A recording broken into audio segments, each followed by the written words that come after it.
This song has one of the weirdest key changes I've ever heard, but somehow it works.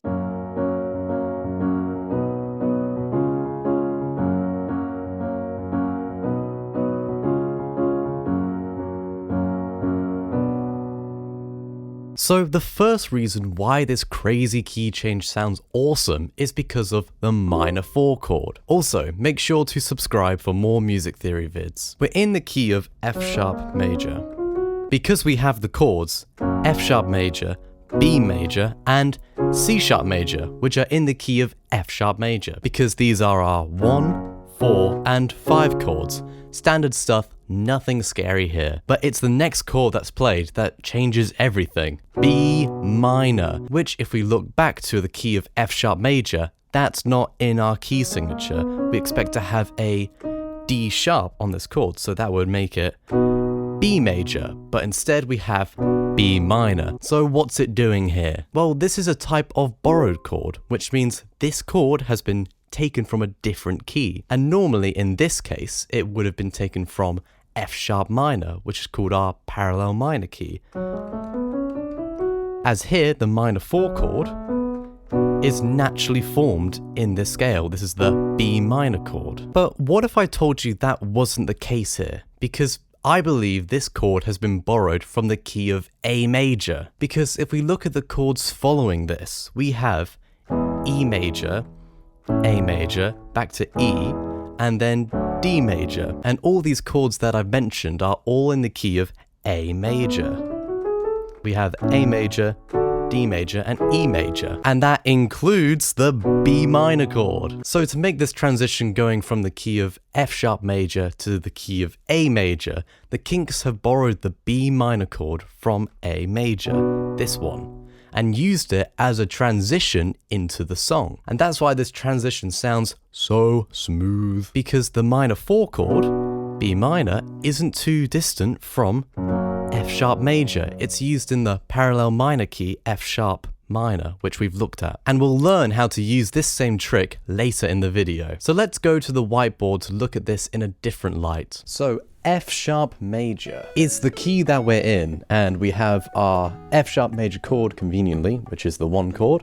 We have B, which is the 4 chord, and we have C sharp, which is the 5 chord. And you can see that these are all diatonic. They're all belonging in the key of F sharp. So it's all simple and smooth until it doesn't. Because after one more bar of this beautiful F sharp chord, we get B minor, which, oh, the light's in the way. B minor, there we go.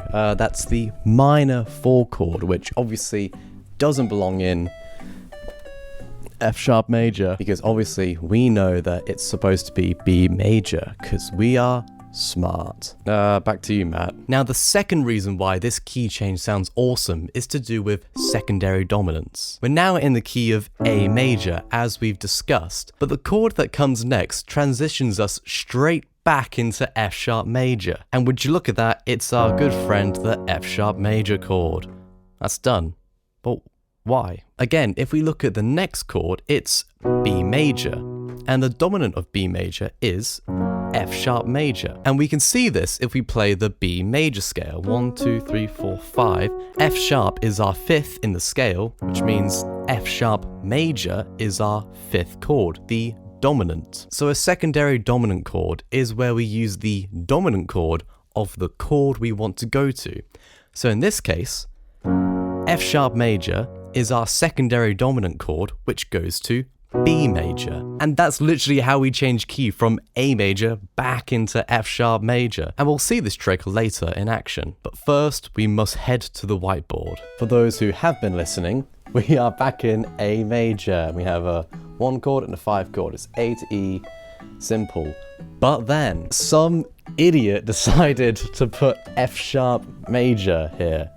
I don't know why, but that is in the key of A major, the major 6 chord. But we know that this little fella here is actually a secondary dominant to B major. And in blue, I've written this chord's relationship to A major.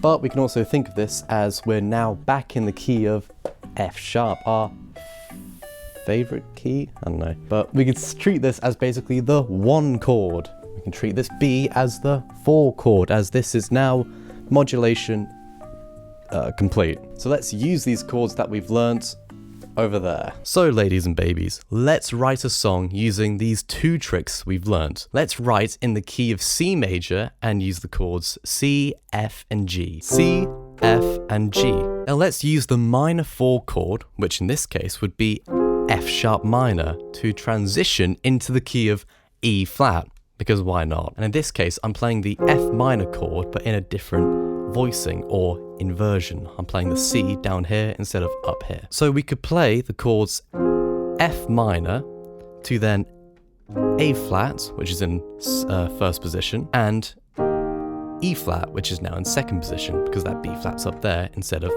up here. So altogether, that would now sound like this.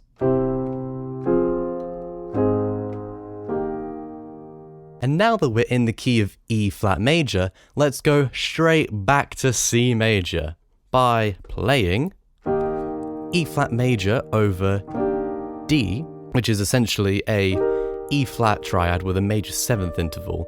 But again, I'm playing it in a lower position here because I'm silly. So we have E flat major 7, and then to C7, which is our secondary dominant of F major. If we start from F, 1, 2, 3, 4, 5, C is a 5, that means that's a 5. And when we play this secondary dominant, we then go back to F, which we can resolve to C, the 4 chord to the 1 chord. And now we're back in C major. If you like this kind of breakdown, I post behind the scenes videos and sneak peeks for channel members too, including how I edit these videos, script them, whoopsie. You also get emotes and tier badges so you stand out from the comments, not crowd. And if you like this video, then check out the analysis of this Beatles video, where we look at one of the most popular chord progressions.